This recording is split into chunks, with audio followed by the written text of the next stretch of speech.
Top 25 matchup. What's up, everybody? It's your boy, Mr. Dugai, coming at y'all with another episode of Dropping Dimes with Mr. Dugai.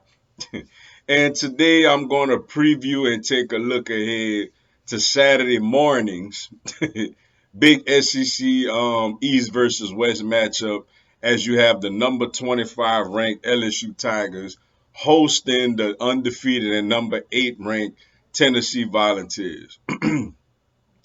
Before I get into this video, for everyone, if you want to give me a follow on my social media platforms, I'm gonna have all that information down in the description box.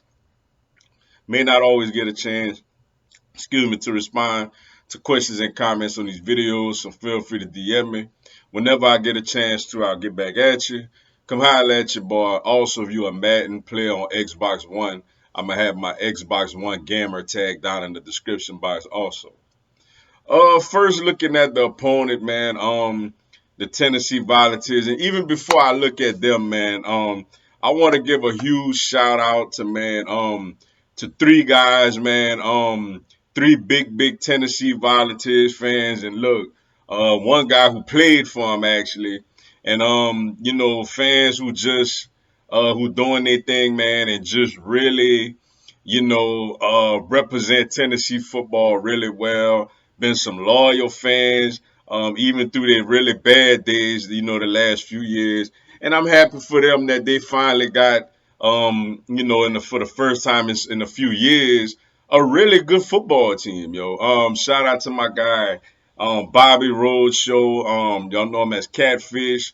He got the Volunteer Roadshow, man. Y'all check him out. Shout out to Billy Ratliff, who used to play for the Volunteers back in the day. Shout out to him. And shout out to my guy, Flint Williams, aka Gate City Blue Devil, man. Big Tennessee Volunteer fan, man. Shout out to those guys.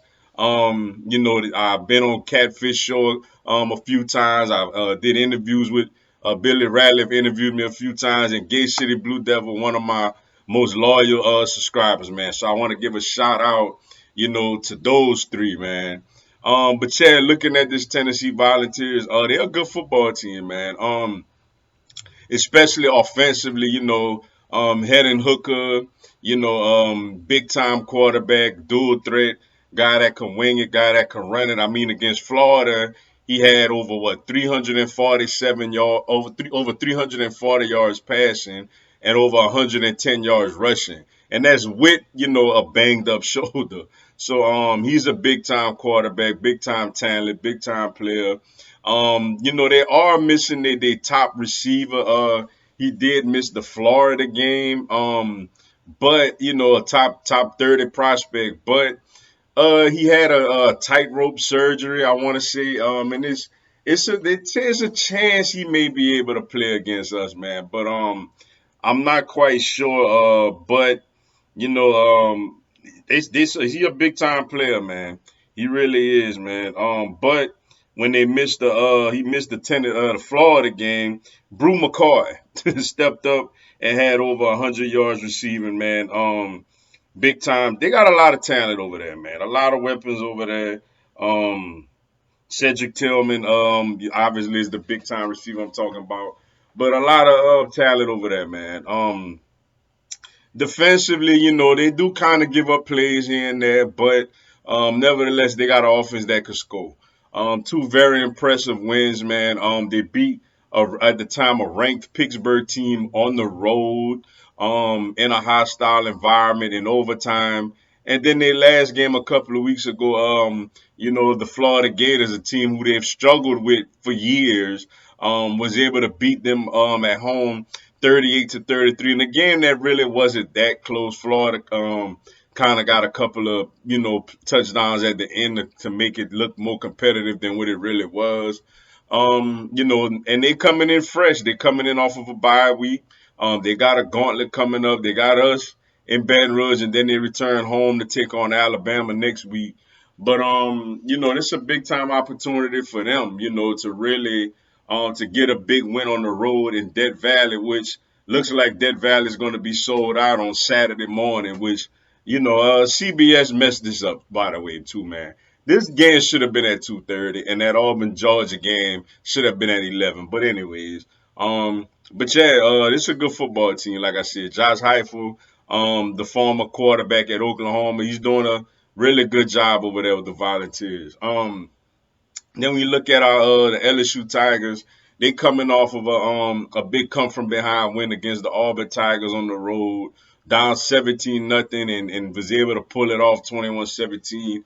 And just a really unconventional type of football game. You had turnovers, hit turnovers there. And just typical LSU Auburn series, especially the games that's played at Jordan Hare, man. It was just good for us to get out of there with a win.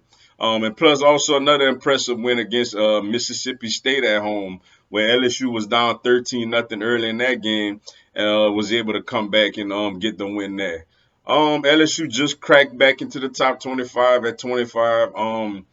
Jaden Daniels, though, is nursing a little bit of a lower extremity injury, so no real word on him yet, but hopefully he'll be able to go out there. Got to do better in the passing game, though. Only 86 yards passing against Auburn. Allegedly, him and the wide receivers had a meeting, earlier this week to kind of get on the same page with some stuff.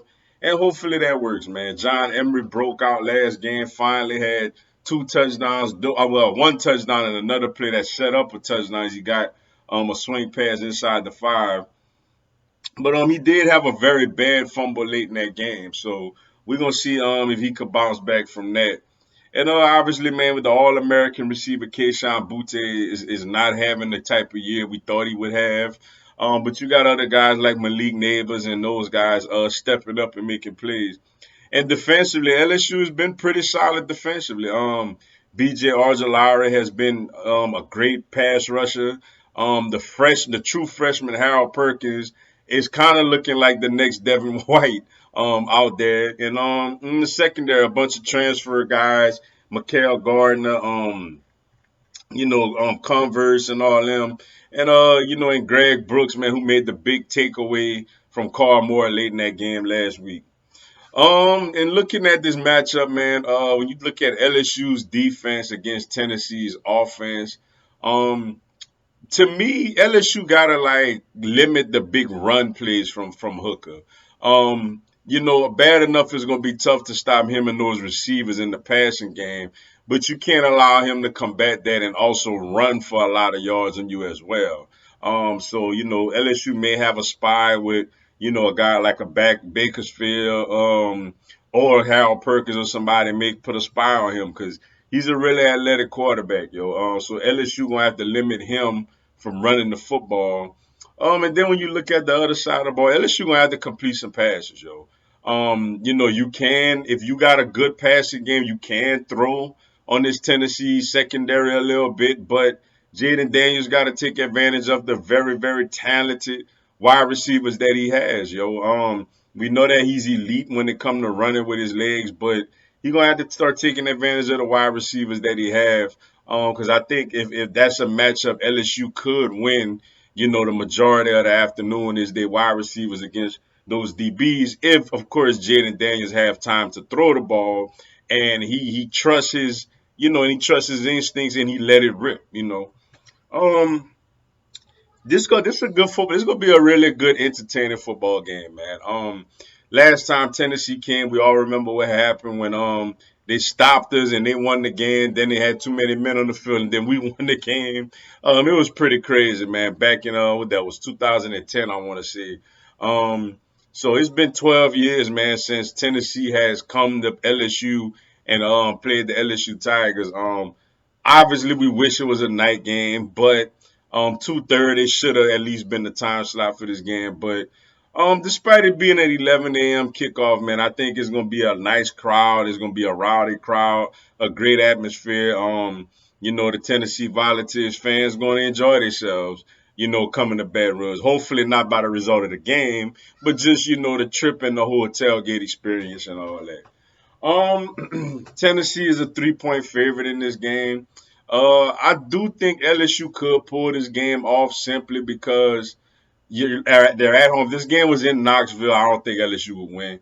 But I think LSU win with the fact that this game is at home, and they do have a really good defense.